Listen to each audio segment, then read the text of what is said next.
Lockdown से पहले गीता के घर का नजारा कुछ ऐसा था कि रोहन ऑफिस जाता था और शिविन स्कूल। जिनके घर से जाने के बाद गीता काम खत्म करके बाकी समय आराम करती थी। लेकिन लॉकडाउन के बाद ऑफिस और स्कूल घर में ही खुल गए और इससे गीता का हाल वो तो आपको देखने में ही मजा आएगा। शिविन, ओ शिविन, महाराज उठने के लिए क्या 21 तोपों की सलामी लेंगे? अरे बिस्तर से बाहर निकल, ऑनलाइन क्लास स्टार्ट होने वाली है। अरे तुम भी हद करती हो, स्पीकर की तरह चिल्लाने की क्या जरूरत है?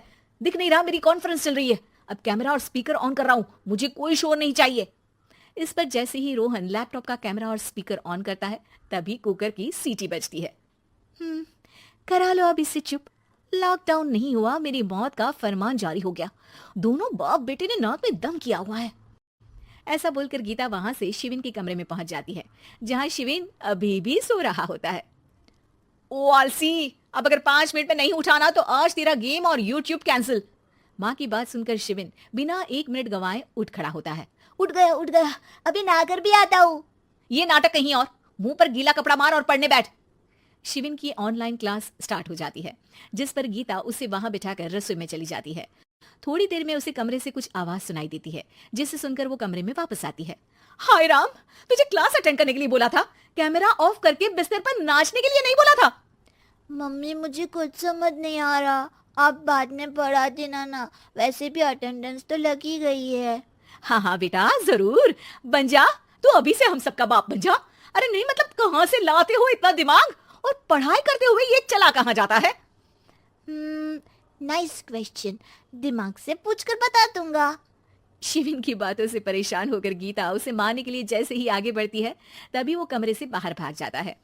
अब शिविन आगे आगे और गीता हाथ में चप्पल पकड़े उसके पीछे पीछे पूरे घर में दोनों घूम रहे होते हैं। इसी बीच वो रोहन के पास पहुंच जाता है और शिविन को मारने वाली चप्पल रोहन के लैपटॉप पर जाकर गिरती है। ओए माँ! मम्मी, अब पापा को चप्पल मार रही हो?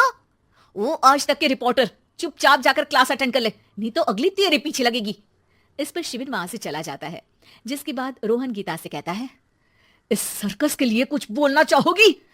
अरे क्या करूं, जब से तुम दोनों घर में रहने लगे हो घर अपने आप ही सर्कस बन गया है और मैं तुम्हारी नौकर। कभी बेटी को संभालो तो कभी बाप के नखरे उठाओ। इन्हीं सब उथल पुथल में दिन बीतते रहते हैं, जिसमें हर रोज घर के अंदर कुछ नया सियप्पा खड़ा मिलता है, जो ज्यादातर शिविन और रोहन के ऑनलाइन स्कूल और ऑफिस से रिलेटेड ही होता है। एक सुबह, शिविन चल उठ, आज की क्लास जल्दी है। कैमरा ऑफ करके आप अटेंड कर लो। अरे ऐसे छितर पड़ेंगे दादी नानी सब एक साथ याद आ जाएंगी। गीता की लाख मशक्कतों के बाद क्लास तो खत्म हो जाती है, लेकिन उसके बाद शिविन फोन इस्तेमाल करते हुए इंस्टाग्राम रील बनाने लगता है।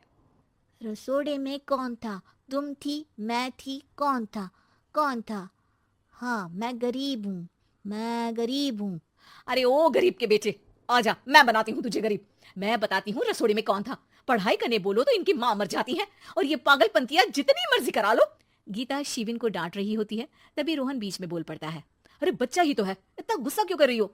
बेटे का साथ देने की इसी एक कोशिश में अब शिविन के साथ साथ रोहन भी गीता के गुस्से की सूली पर चढ़ जाता है। अगर बेटे पर इतना ही प्यार आ रहा है तो इसे क्लास अटेंड क्यों नहीं कराते, इसका होमवर्क क्यों नहीं कराते? उस समय तो बहुत जल्दी मीटिंग आ जाती है, वो काम मैं करूं और यहाँ इस बेफिजुली की चीज में तरफदारी करके बन जाओ महान। हे भगवान, कोई तो इनके ऑफिस और स्कूल खुलवाओ, मैं इन्हें और घर में नहीं सह सकती। अरे कुछ और मांग लेती, क्योंकि तुम्हारी ये विश इस साल तो पूरी होने से रही, कोरोना। हाय नास पीटे ने जिंदगी ही बर्बाद कर दी। खाए कोई पचाए कोई, कल मुझे चुन चुन कर सबको मेरी बद्दुआ लगेगी। उन्होंने दुनिया का और इन बाप बेटे दोनों ने मेरा जीना मुश्किल कर दिया। गीता वहां से चली जाती है, जिसके बाद रोहन शिविन से कहता है, अरे तुम्हारी मम्मी इतनी भड़की हुई क्यों है? आपकी वजह से पूरा समय घर में रहते हो और उस पर कोई काम कराने की जगह बस ऑर्डर देते रहते हो।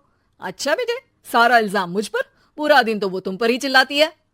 हाँ, मतलब दोनों का 50-50 है, कुछ करना पड़ेगा। वो कहते ना, make the best out of worst. I have an idea. वैसे तुम्हारी माँ सही कहती है, बहुत जुबान चलाने लगे हो, कम बोला करो। अगली सुबह रोहन और शिविन अपनी गलती को सुधारने के लिए गीता के उठने से पहले घर का आधा काम खत्म कर देते हैं, जिसे देखकर गीता खुश हो जाती है और फिर बाकी बचा काम वो तीनों मिलकर पूरा कर लेते हैं। जिसके बाद अब वो सब मिल बांट कर हर काम में एक दूसरे की मदद करते हुए लॉकडाउन का मजा लेने लगते हैं।